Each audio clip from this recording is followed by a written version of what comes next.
ضيفنا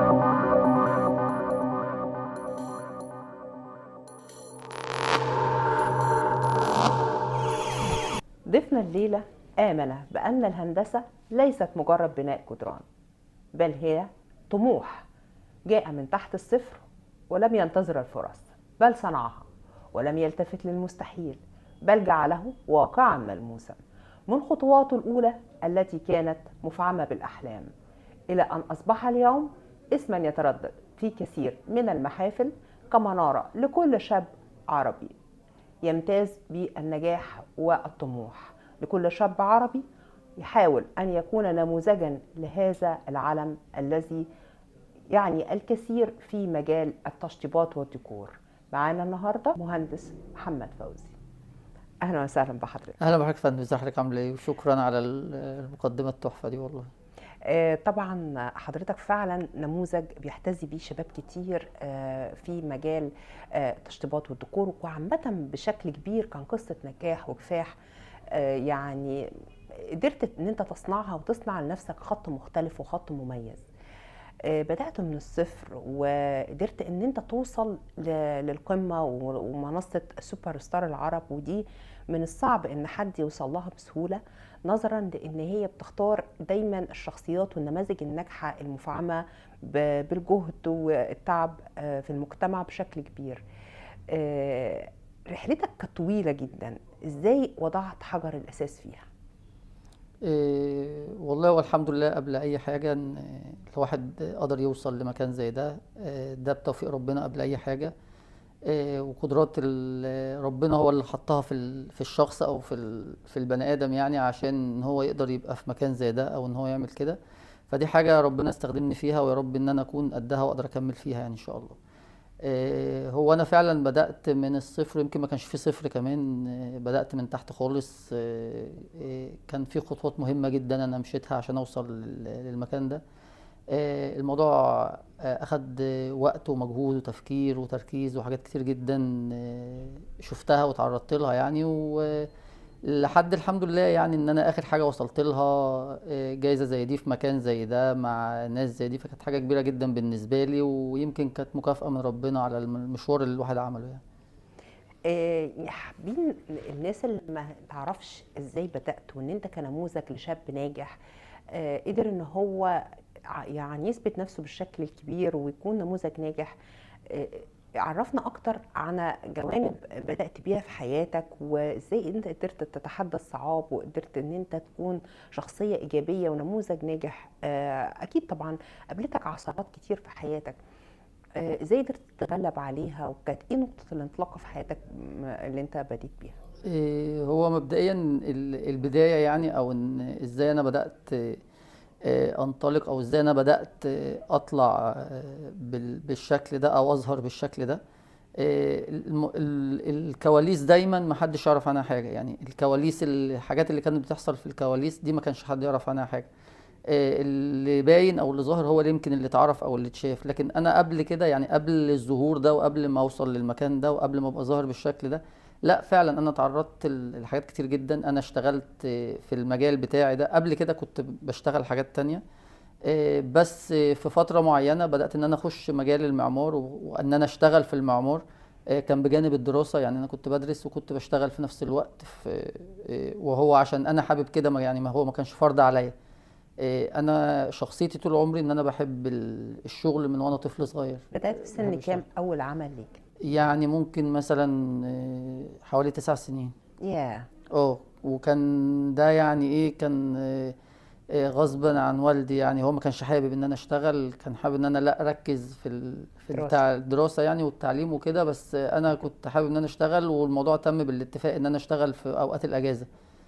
وهو ما كانش حابب ده، يعني كان لا ركز انت في الدراسه ومالكش دعوه بحاجه. احنا الحمد لله يعني اسره متوسطه وعايشين تمام، ما عندناش مشكله في حاجه، ما كانش من الضروره يعني ان انا اشتغل او حاجه. بس انا كنت حابب كده، يعني انا حابب ان انا كنت اشتغل واعتمد على نفسي واصرف على نفسي، والكلام ده كله كان حاجه بالنسبه لي. ولحد الان انا بفضل، ما بحبش ان انا اقعد يوم اجازه والكلام ده، يعني لحد دلوقتي انا كل يوم عندي شغل. ما عنديش يعني فتره الاجازه دي بتبقى فتره معينه كده بقضيها سنويا في مكان معين، فما عنديش فترة اجازة اللي انا لازم الجمعة اجازة او لازم الحد اجازة او النهاردة بنزل متأخر، انا بصحى من الساعة 7 يعني 7 7:30 ببقى صاحي ونازل من البيت. بروح ممكن 1 2 3 حسب وضع الشغل. في ايام بروح يعني البدري بتاعي 10، لو انا رحت الساعة 10 انا كده مروح بدري. فهو اليوم بالنسبة لي كله هو عبارة عن ان انا شغل عشان اقدر اعمل اللي انا عايزه او اقدر هل دي اوصل اللي انا نقدر عايزه. نقول انها رسالة واضحة ان تنام بدري وتقوم بدري، او حتى لو نمت متأخر تقوم بدري عشان تبتدي يومك تقدر تستثمره بشكل قوي؟ هو ده حاجة أساسية على فكرة. اليوم اللي ما بيبدأش بدري ما فيهوش يوم مم. بالنسبة لي. يعني أنا لو أنا اليوم مثلا الساعة وصلت ل10 مثلا صباحا أو 11 صباحا وأنا أصلا يعني ما اتحركتش ما بدأتش اليوم، أنا بالنسبة لي اليوم أصلا خلاص. مم. يعني هو اليوم بيبدأ هو 7 8 اليوم عندي بيبقى بادئ. بعد كده أنا بالنسبة لي لا، اليوم بيضيع، اليوم في وقت بيضيع. فهو فعلا، ولسه حتى كنت شايف باشمهندس احمد ابو هشيمه من ضمن الحوارات كان بيتكلم قريب بيقول ان هو برضو من الناس اللي بتصحى بدري، وان هو مقولة فعلا ان الرزق بيتوزع بدري والكلام ده كله، دي حاجات دي ثوابت على فكرة. يعني بيتهيألي الناس كلها اللي هي فعلا اجتهدت ونجحت هي عندها نفس الثوابت. مم. لما بقعد اسمع اي حد نجح او قصة نجاح حد او كده بلاقي ان هي نفس الاساسيات، كأنها حاجات ثابتة لو هي هي موجودة في قرآن، حد. هي قرآن، يعني ان ربنا اه بالفعل حدد لنا ان النهار معاش والليل والليل لباس. بس دي حقيقة. فلا، هي ثوابت عند الناس كلها. اي حد نجح حضرتك هتلاقي هي نفس الخطوات، مم. زي ما تكون تركيبة او وصفة لو حد اتبعها هو فعلا هيوصل هيوصل للجزئية دي. لنقطة بس هي نجاح. الفكرة بقى مين هيستحمل. مم. انت هتستحمل لحد فين؟ مم. هتقدر تواصل على ده لحد امتى؟ هتقدر. ان هي الفكرة مش في الوصول، الفكرة مش انت جيت هنا، الفكرة هتكمل على هنا ولا انت اخرك هنا. يعني الفكرة مش في الوصول، اي حد ممكن يوصل لحتة معينة مم. سواء انت وصلت هنا اخرك هنا. يعني الوصول خلاص انت وصلت هنا، اللي بعد كده بقى بكرة في ايه؟ هو اخرك هنا ولا في بكرة حاجة تانية جديدة هتطلع تاني؟ فهي الفكرة مش في الوصول، الفكرة في السعي. ان انت وصلت لحاجة تسعى لحاجة تانية، يبقى عندك اهداف، عندك هدف انا باصص هنا عايز اوصل للهدف ده. في هدف قريب وفي هدف بعيد. الهدف البعيد اللي هو الحاجة اللي هو فعلا يصعب على اي حد تحقيقها، فده هدف بعيد انا عايز اوصل له. فهدفك ايه مثلا البعيد؟ لا، في مجموعة اهداف. انا عايز مثلا الشركة بتاعتي يبقى لها فروع بره مصر، ويبقى ويبقى ويبقى ويبقى وعندي احلام تانية كتير. ده هدف بعيد عشان يتعمل، مش هيتعمل بكرة الصبح ولا السنة الجاية ولا بعد 5 سنين. مم. عشان يتعمل عايز مجهود وعايز تيم وعايز ناس اقدر ابني عليها واقدر اعتمد عليها. مش يعني الموضوع مش شخصي كمان، مش اللي هو انا وبعد كده انا اللي بعمل وانا اللي هعمل وانا لا، هو لازم في خلال الرحله لازم يبقى في اشخاص مختاره نقدر نعتمد عليها، يبقى في خطوات معينه عارفين احنا بنخطوها ازاي. لا، في تفاصيل كتير، فلازم في هدف بنسعى له يعني. يعني عرفنا برضو اكتر، يمكن ايه المجالات اللي انت بديت فيها في حياتك وكانت في سن صغير وما كنتش هعمل حسابك ان انت مثلا تخش المجال ده من الاساس، لا يعني انت دخلت في اماكن تانية في مجالات عمل تانية مم. وبعد كده لقيت نفسك اتنقلت لحتة تانية خالص؟ هو ده بالفعل حصل. بالفعل انا كنت يعني ما كانش في اهدافي، او ما كانش عندي اهداف اصلا. مش هقول ما كانش في اهدافي، يعني انا كنت في فتره مثلا اللي في الاول دي اللي هي بدات فيها شغل، انا كان كل طموحي ان انا اشتغل. انا عايز اشتغل وخلاص. اشتغل ايه؟ بعمل ايه؟ هعمل ايه؟ ما انا كنت يعني عادي زي ناس كتير عايشه بلا هدف، وده غلط على فكره. دي حاجه انا اكتشفتها بعدين. فانا عادي عايش اللي هو حد عايز يشتغل يجيب فلوس فيصرف الفلوس، محتاج حاجات معينه عايز يجيبها.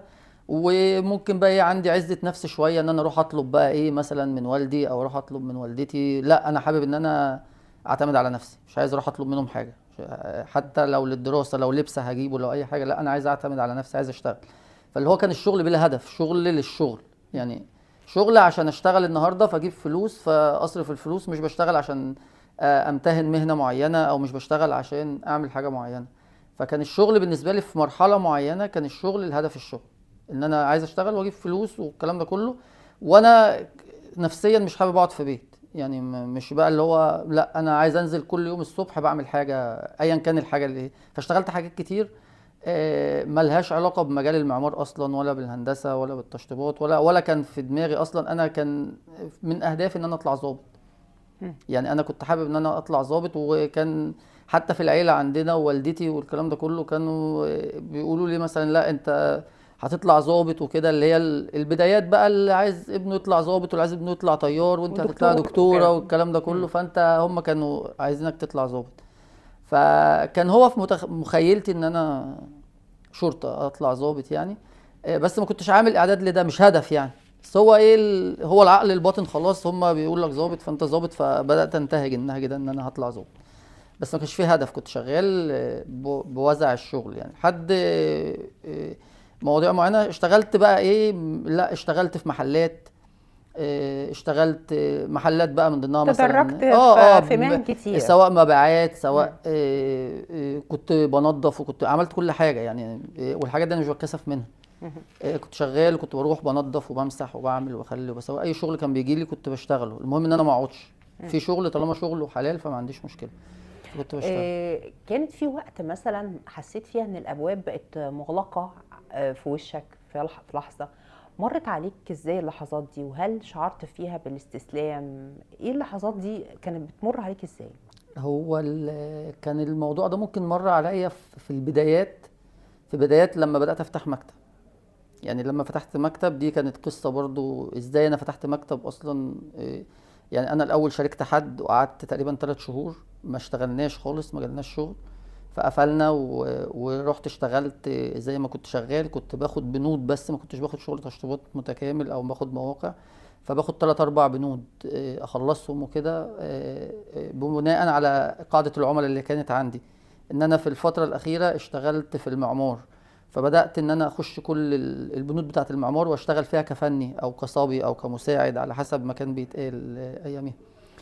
فاشتغلت في النجارة واشتغلت في المحارة واشتغلت في السباكة واشتغلت في السيراميك واشتغلت في النقاشة. اخدت حاجات كتير. وبعد كده مع لما بدأت يعني بدأت احب الموضوع، بدأت اتخصص فيه في الدراسة. وجهت دراستي بقى او تخصصاتي في دراستي للحتة دي، ان انا حبيت الموضوع ده ككل كمجال بقى، معمار وبنى وانشاءات وتشطيبات والكلام ده كله. فبدأت اوجه نفسي في الحتة دي. مع ده بدأت ان انا بقى حابب افتح مكتب بقى واكبر واشتغل. وكان عندي ساعتها مفهوم ان انا كده بقى عندي عملاء وعندي قاعده عملاء وفي ناس عارفاني والكلام ده كله. فبدات ان انا افتح، فلقيت لا ان في حاجه غلط. فتحت 3 شهور ما اشتغلتش، كنت معتمد على شغلي انا بس، اللي هو العملاء اللي عارفاني بموضوع ان انا بشطب بنود. فتعالى مثلا اعمل لي الجبس والسيراميك والنقاشه، تعالى اعمل لي كذا وكذا وكذا. فهو الوضع ما اختلفش كتير بين ان انا فتحت مكتب عن ما فتحتش مكتب، ما دخلليش الشغل اللي انا عايزه. فاختلفت مع الناس اللي كنت معاهم وكده واشتغلت لوحدي فترة. بعد كده فتحت مكتب مع ناس تانية، مش مشاركة برضو. اشتغلنا فيه شوية، اخدت اول موقع فيه، يعني اول موقع متكامل كان يعني في مثلا المكان ده. لما في اللحظات دي، هي دي اللي كانت اصابتك لحظات يأس او لا ده كان لحظات؟ بعديها. انا كل ده بالنسبة لي انا كنت بدرس هو انا ما بشتغلش ليه. يعني كان عندي مشكلة ليه انا شايف ناس بره بتشتغل وانا مش بشتغل، مع ان انا عندي خبرة وعندي معايا صناعية وكذا وكذا فكان مشكلتي هنا مش ان انا ما كانتش حاسس ان الباب مقفولة. انا الباب مقفولة دي جات لي بعد كده لما بدأت اشتغل لوحدي. لكن في الفترة دي انا ما كانش عندي مشكلة، ان انا كنت راضي باللي انا فيه. وكنت كانت مشكلتي انا ليه ما بشتغلش، انا ليه ما بيجيليش شغل. فبدأت لما شاركت الناس التانية وقعدت معاهم جالي اول موقع. الموقع ده ايامها، الكلام ده من فتره كبيره حوالي مثلا 12 سنه او يمكن اكتر. الموقع ده خسرت فيه 25000 جنيه. كان مبلغ كبير، 25000 جنيه ده كان رقم اياميها يعني. خسرت 25000 جنيه وما خدتش برضو الموضوع ان انا زعلت واتضايقت ان انا خسرت، قد ما كنت قاعد ماسك ورقه وقلم وقاعد بكتب انا خسرت ليه. يعني كان بيهمني ان انا خسرت ليه، عشان انا مش حابب اخسر تاني، عايز مش ان انا تتعلم. فان انا اخترت مثلا صناعيه مش كويسه، ان انا ما كانش عندي اوراق وعقود كويسه اقدر ان انا اعتمد عليها، ما كنتش مرتب شغلي صح. كنت عملت برمجة لنفسك تاني وإعادة اه تأهيل وده تاني. على فكره لحد النهارده بيتعمل. مم. يعني ده لحد النهارده بيتعمل، ما عنديش مشكله ان ده انا منهج انت مشيت عليه. ما عنديش مشكله ان يبقى في غلط، ان في الاخر انا بني ادم، والناس اللي بتعامل معاهم بني ادمين، والصناعيه اللي بتشتغل تحت ايدي بني ادمين، والمهندسين اللي في المكتب بني ادمين، والغلط وارد. اها. مفيش حد معصوم من الغلط. في الاخر كلنا بني ادمين، وانا متقبل ان يبقى في غلط، وانا اللي متحمل مسؤوليته قبل اي حد. يعني لو في غلط حصل مع عميل، او غلط حصل بسبب تقصير او حاجه، ممكن يبقى بسبب حد من التيم اللي شغال معايا، بس انا الاول، انا قبليهم. مم. انها اكيد التقصير طالما من حد تحت مني فهو عدى عليا. مم. سوء مثلا، سوء متابعة مني او ايا كان، او انا كنت منشغل بحاجة تانية فما اديتش الموقع ده حق الاهتمام. فما عنديش مشكلة في ان انا اقول ان انا فعلا كان عندي غلط. بس ان انا بقعد وارتب، وده لسه حاصل على فكره، لسه اخر السنه دي انا نفس الموضوع كان حصل عندي دروب في موقعين السنه دي، بسبب بعض حاجات برضو كانت العملاء ليهم عليها ملاحظات، و... وانا نحيت المكتب كله جانبا وقلت لهم انا اللي مسؤول، وبالفعل انا اللي كنت مسؤول مع العملاء لحد ما حاجتهم يعني خلصت الحمد لله. يعني دي نقدر نقول انها بلورة لنجاحك، مثلا ان انت بتحاول دايما لحظات الفشل ولحظات اللي نقدر نقول فيها مش ما سبقش فيها النجاح، للحظات ناجحة، وان انت تتعلم منها وتأهل نفسك ان اللي جاي هيكون احسن واللي جاي هيكون اقوى وافضل. بالظبط، انا ممكن اكون باخدها كبدايه، يعني لما بيبقى فيه لحظة مثلا خطأ او لحظة فيها مشكلة او حاجة، فانا ممكن باخد دي كبداية ان انا وصلت هنا، فعايز ابني على ده بداية جديدة. بداية جديدة ان انا ظهر عندي بعض اخطاء ممكن ما كنتش باينة قبل كده، بس وصلت لمرحلة ان الاخطاء دي بقت باينة. يعني المستوى اللي انا كنت شغال فيه او الليفل اللي انا كنت شغال فيه ما كانش مبين المشكلة دي، لما بقيت في ليفل اعلى فالمشكلة دي بانت، فانا لا اعالجها، اتحمل. والاعلام مش ببلاش، يعني دايما الاعلام مش طبعا ببلاش، لازم طبعا. بدفع قيمة الاعلام وثمن الاعلام عشان فعلا اكون اتعلمت. لو انا ما دفعتش قيمة الاعلام مش هتعلم. ف طب شفت لحظة زي اللحظات اللي هي وانت بتصعد على خشبة مسرح سوبر ستار العرب، شفتها ازاي في نفس الوقت اللي انت فيه في لحظة من اللحظات زمان سبق لحظات يأس او لحظة يعني مش هنقول فشل بشكل فشل، بس لحظة ما كنتش انت فيها حاسس ان انت ناجح بالشكل الكافي؟ شفت اللحظة دي ازاي وشفت اللحظة دي ازاي وانت هو طالع على المسرح؟ مجرد دخولي اصلا دار الاوبرا والمكان اصلا اللي كان فيه المهرجان وكده، وان انا هتكرم في مكان زي ده وسط ناس زي دي كانت حاجة بالنسبة لي لا يعني كبيرة جدا، ان يعني النتيجة ربنا زي ما بقول لحضرتك بيراضي الواحد او بيطبطب على الواحد وبيقول له لا كمل انت صح.